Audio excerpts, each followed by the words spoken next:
Welcome to the table saw instruction video. We will first go through the basics of the table saw. We will then demonstrate 5 different basic cuts. The table saw is one of the most dangerous machines at the Makerspace. This course covers the basics of how to not get hurt, but is not guaranteed to cover every risk in every situation. It is your responsibility to ensure that you have the knowledge you need to make the cut you want to make in a safe way. We will start with the basic operations. The first step for every cut is to adjust the blade height. The blade should be raised about 10 millimeters above the top of the piece you are cutting.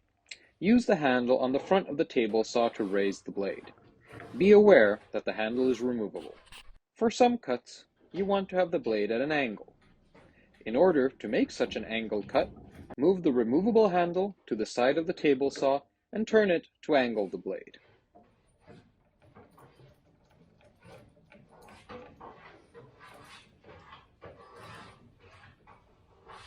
There's a fastening screw to fix the blade angle, but it's really only needed at around 22 degrees, where the blade is a little bit wobbly.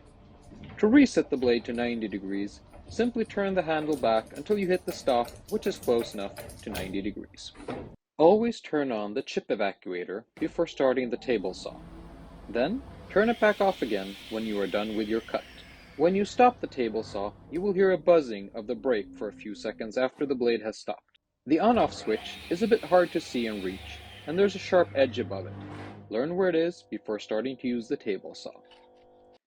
Before we start with the cuts, we have a few more safety details to go over.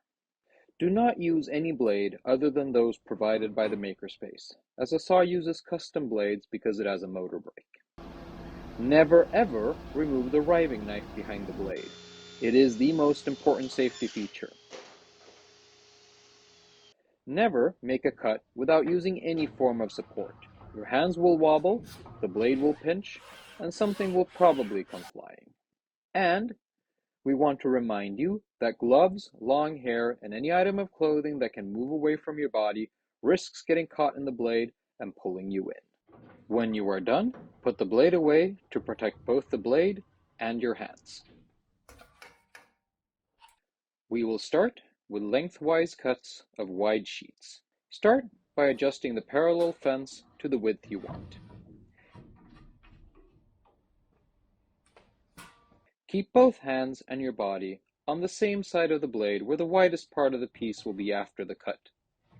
The wood on the other side of the blade may fly back and you want it to miss you if it happens. Hold the wood with your hands and push it until the piece is completely cut through.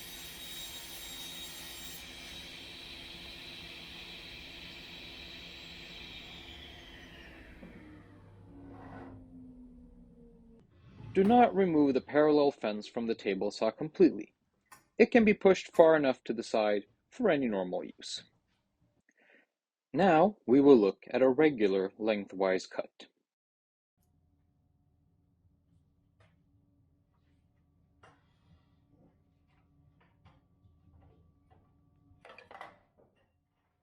Get 2 push sticks.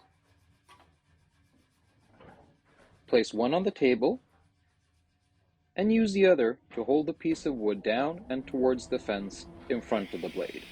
Notice that my hand leans against the table and cannot slide into the blade. Use the other hand to push the wood forward until the wood is completely on the table. Use the second push stick to push the wood to finish the cut. Do not back out of a cut halfway.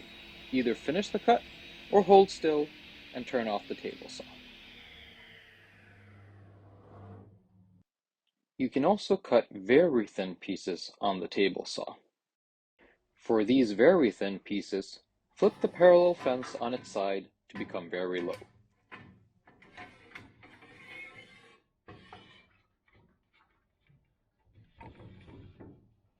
We're now going to look at cutting pieces crosswise. To cut pieces crosswise, use the sliding table and the 90-degree cross fence. First, place the metal fastening piece in its place in the T-slot, then place the cross fence and screw it tight to the metal fastening piece. Unlock the sliding table by turning the knob underneath it 90 degrees until it does not snap back.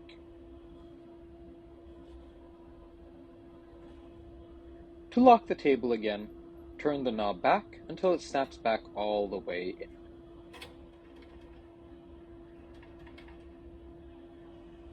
Pull the table back and place your piece.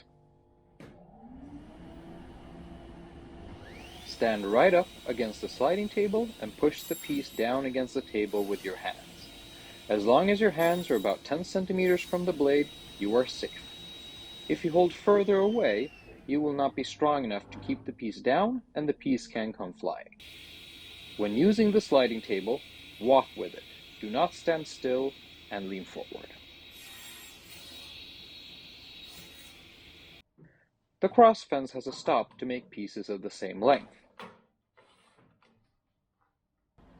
It can also be extended.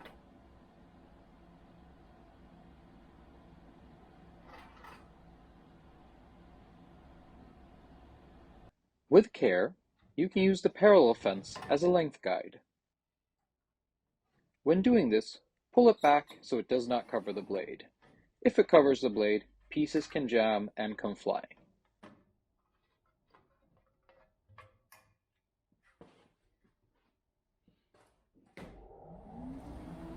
Now you can cut multiple pieces of the same length.